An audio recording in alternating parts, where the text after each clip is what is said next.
Hello friends, मेरा नाम है दिशा और मैं आज आपके लिए लेके आई हूँ DMLT second year from RPMC के बायोकेमिस्ट्री के बहुत ज़्यादा इंपॉर्टेंट टॉपिक्स जो बैक टू बैक एग्जाम्स में पूछे जा चुके हैं। तो सबसे पहले बात की जाए शॉर्ट नोट्स में, तो देखिए आपको दो डिजीजेस बहुत अच्छे से पता होनी चाहिए। First one is fatty liver and second is gout, दोनों आपको पता होनी चाहिए।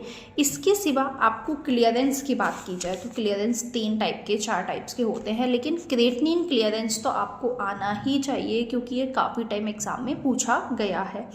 इसके अलावा दो एंजाइम्स आपको पता होने चाहिए, gastric and pancreatic, amylase lipase, सबके लिए आपको थोड़ा बहुत आपको वहाँ पता होना चाहिए।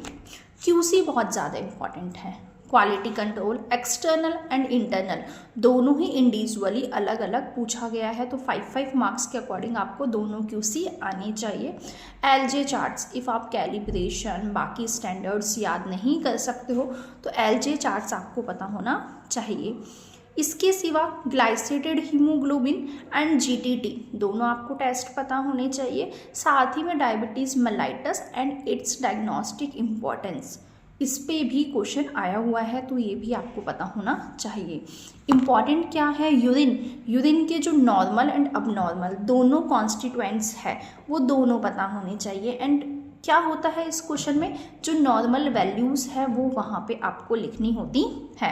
हीम सिंथेसिस एंड डिग्रेडेशन, मतलब जो हीमोग्लोबिन है वो बनता कैसे है एंड डिग्रेड कैसे होता है, दोनों पे अलग अलग क्वेश्चंस शॉर्ट नोट्स में पूछे जा चुके हैं।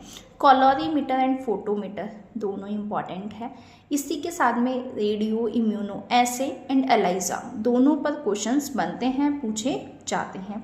ये हो गया है पोर्शन आपका शॉर्ट नोट्स वाला। अब हम देखते हैं लॉन्ग आंसर्स में कौन कौन से क्वेश्चन पूछे जाते हैं 20 मार्क्स के।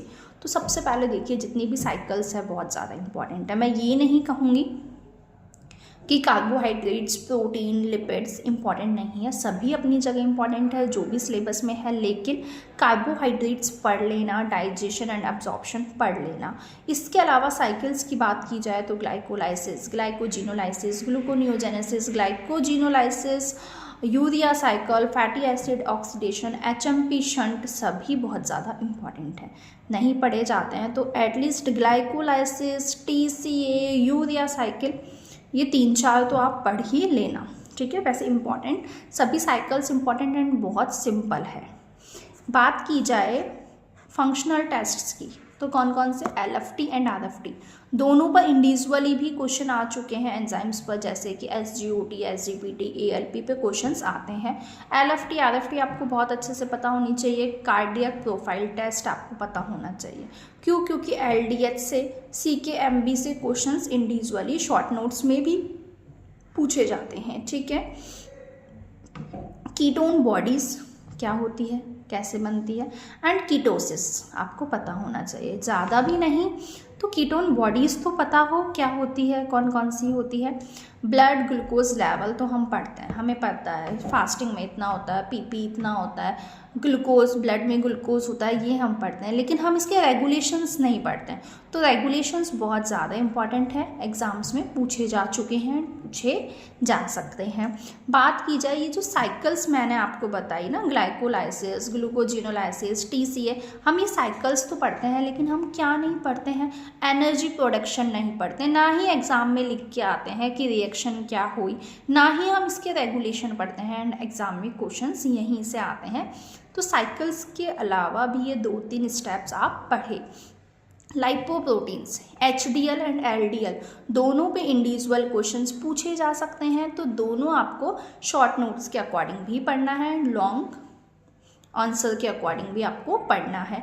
ऑटोमेशन बहुत ज़्यादा इंपॉर्टेंट है, एंड जब भी ऑटोमेशन आए ना 20 मार्क्स के अकॉर्डिंग पढ़ लेना, ठीक है। 20 मार्क्स के अकॉर्डिंग ऑटोमेशन हम पढ़ेंगे।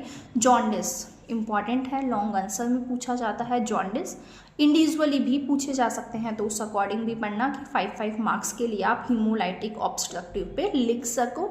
वांडनबर्ग रिएक्शन जो इसकी है वो भी यहाँ आपको पूछी जा सकती है, ठीक है।